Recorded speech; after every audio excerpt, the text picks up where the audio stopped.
So thanks for coming, everyone. Want to get a feel of who's in the room. How many scientists do I have?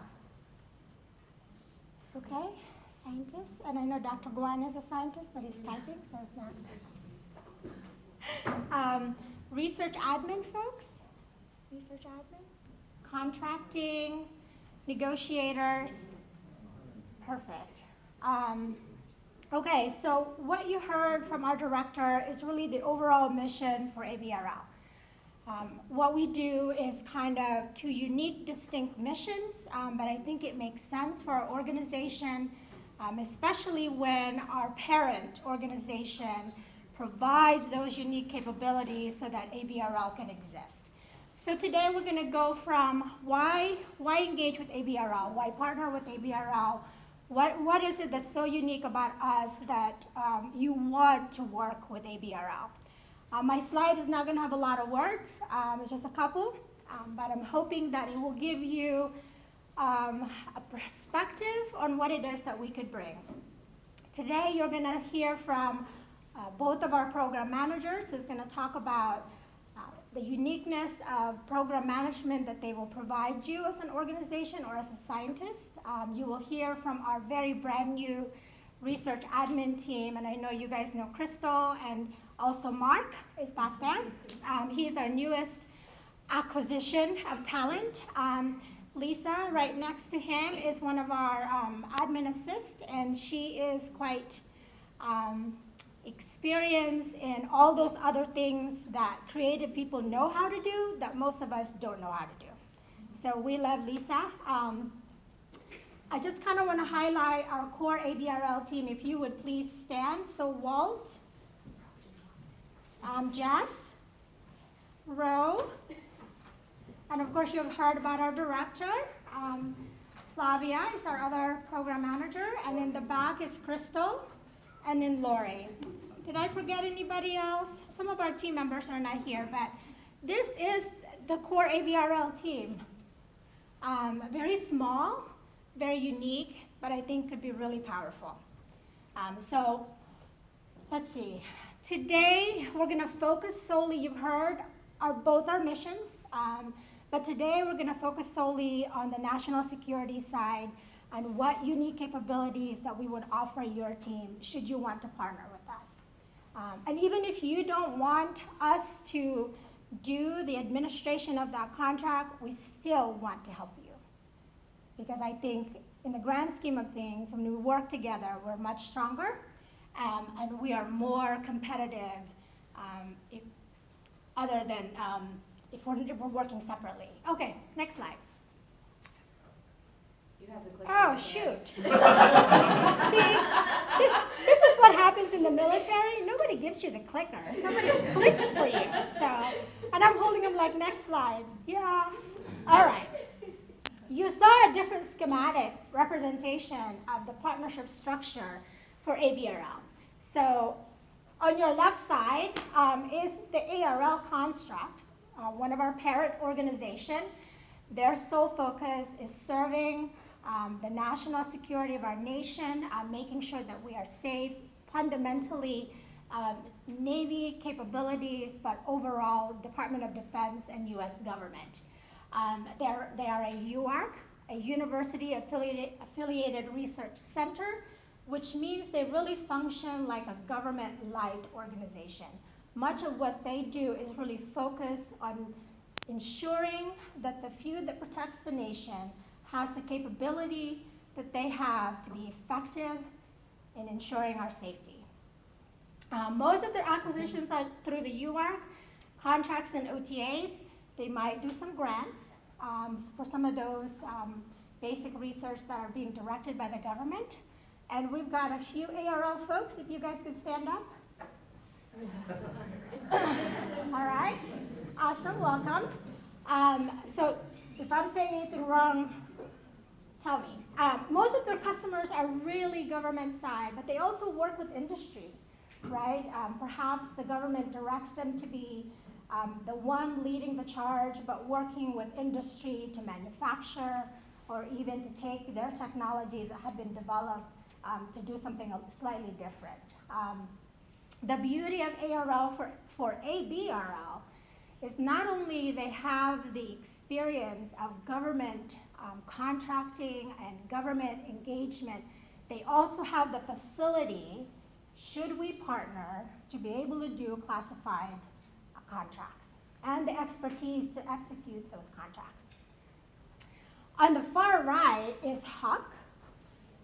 HUC provides the expertise on the science side for the bio portion of our portfolio. The contracts primarily that HUC execute are your basic contracts, mostly grants, and your customer is quite different, right? Which you've heard from Kai. Marrying up those two very unique and distinct organizations comes ABRL. And where we exist is in the middle. When you put ABRL and HUC, you get global health. But when you put ARL, ABRL, and the entire Penn State enterprise, we could do so much more in the national security and biosecurity space. And I believe that that's the portfolio we're going to go over today, and I'm very excited about that side because there's so much science at Penn State that we could really benefit from, and there's so many things happening here that if government funders know about some of the science that we're working on, we could really benefit from. Last week, we visited the College of Medicine at Hershey, so Jen, if you want to stand up. So College of Medicine wasn't able to come and participate in full force because, as you know, physicians, their schedule goes out 3 months out, and we just didn't get enough lead time with them. So I think we're going to do one, their own rodeo per se. But we were there and kind of provided a little bit of briefing on OTAs. Okay. Any questions so far about how we kind of are unique? All right, I guess I'll tell myself next slide. Okay, so this is my last slide. What we do at ABRL is truly, as Kai alluded to, we are the integrator for the university. And I say the university, which includes ARL, because I believe that if we take a science that's promising, that we know and can find funders, that we can partner with you to get you those additional funding and to move your science from basic to applied to even further. What we do is advocate for you. It's not for ABRL, but really for you. Whether you plan to work with us, whether you want us to administer your contract or not, we still want to help. I think in the grand scheme of things, whether we do a little bit for you, providing you FaceTime with the customer, or we actually help you from solicitation to closing that contract, I think in our perspective, it's the same. We're partnering together. So promoting your research and development and facilitating the information exchange is where you can benefit from our experience.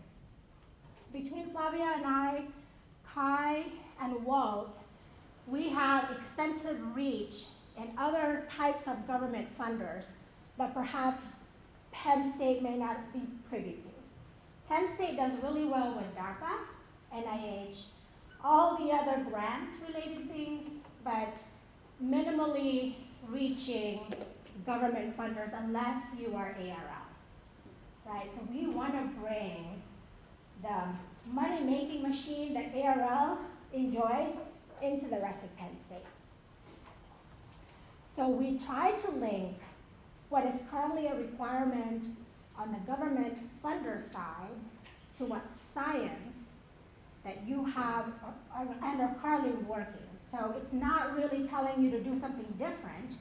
It's taking what you're already doing and providing a source that would be willing to fund your existing science and then taking it to the next level. The alignment that we do is solely based on understanding what the needs are of that funding organization and how your science could be so much more if you could understand how to pivot slightly that science and perhaps also understand the value of what you're currently doing to the greater good of the United States. Because while it is the government also works with Homeland Defense, which is the masses. The government also works with first responders overseas that they roll our response.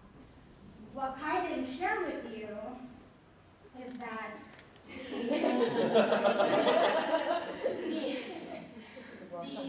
the therapeutics that was given to those infected with Ebola actually came out of DITRA, the Defense Threat Reduction Agency. DITRA did not take credit for that because it's better that CDC did or somebody else within the Homeland Defense because it was really a collaborative effort. It's easier for the public to know that a public agency produced a public product to save the public, right? Much easier to digest. But what you have to know is that a good bit of funding for the CDC comes from the Defense Threat Reduction Agency.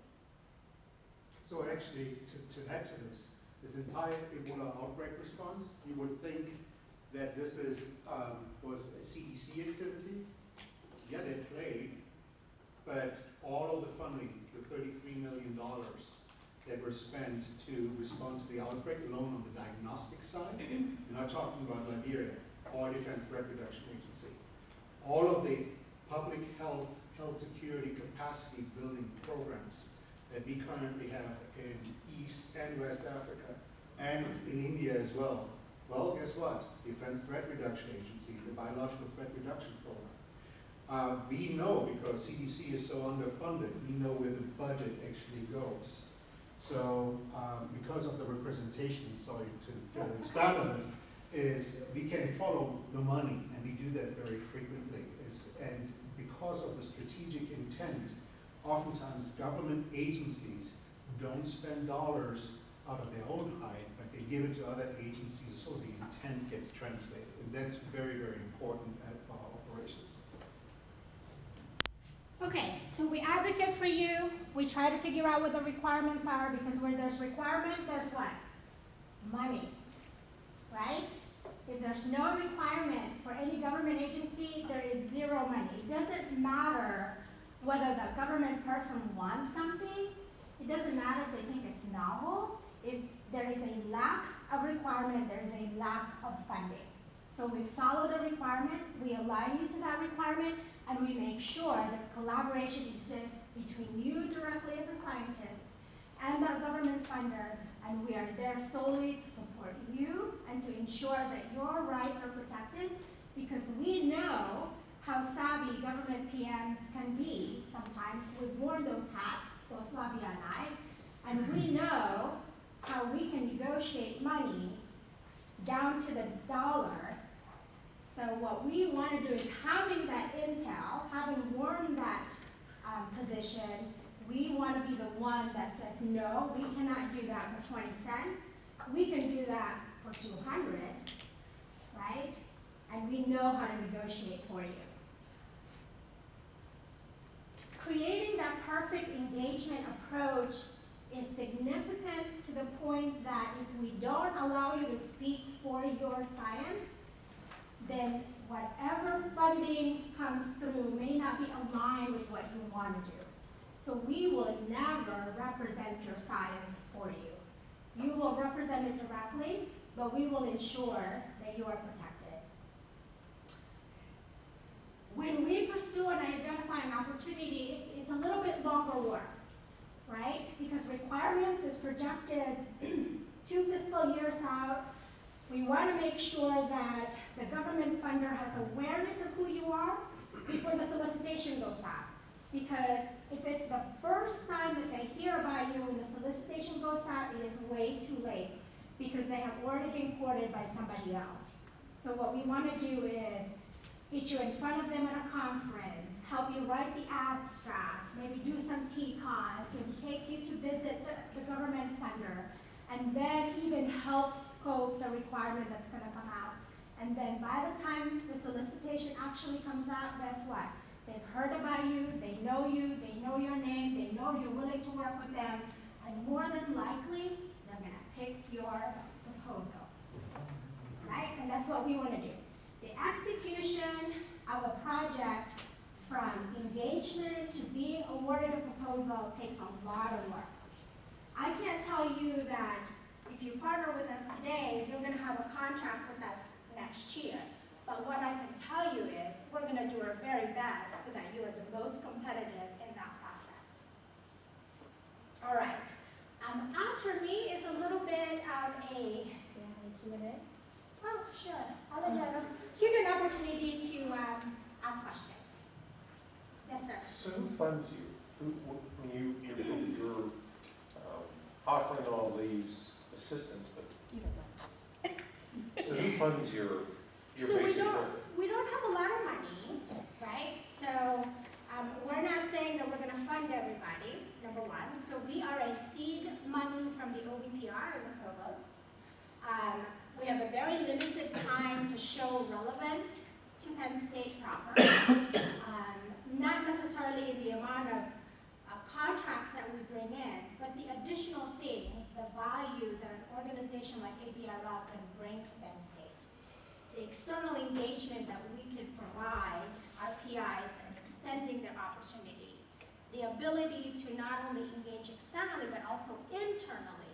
A large organization like Penn State, it's very difficult sometimes to find the right collaborator, right? But if we can hone in who is required to collaborate together, because sometimes it doesn't matter if you have the right novel science, but if you don't have the right pairing of partnerships, you may not be as competitive. For example, if Dr. One is putting together a very novel virus detection system, does he have access to virologists if it's a diagnostic, right? So understanding what the government looks for can be very critical. So our money is small. It comes from the provost. On the national security side, my money is even smaller. So I'm very diligent on the type of things that we fund. And we like education like these venues because it gives us an opportunity to do outreach to the folks that are really important during a proposal process. And it's not the scientists. Guess who is the most important during a proposal process? Somebody tell me. Who's the most important? It's your research admin team. They are the one that can make or break a proposal. Right? It doesn't matter if your science is great, if your research admin team can't put together the proposal in a way that you're responding to the solicitation and understanding the requirements for that solicitation, you are not being very successful. Okay? Any other questions? All right, so what follows me is a little bit of a testimonial of one of our PIs that we're very excited to work with. And so I will let Lisa do her magic.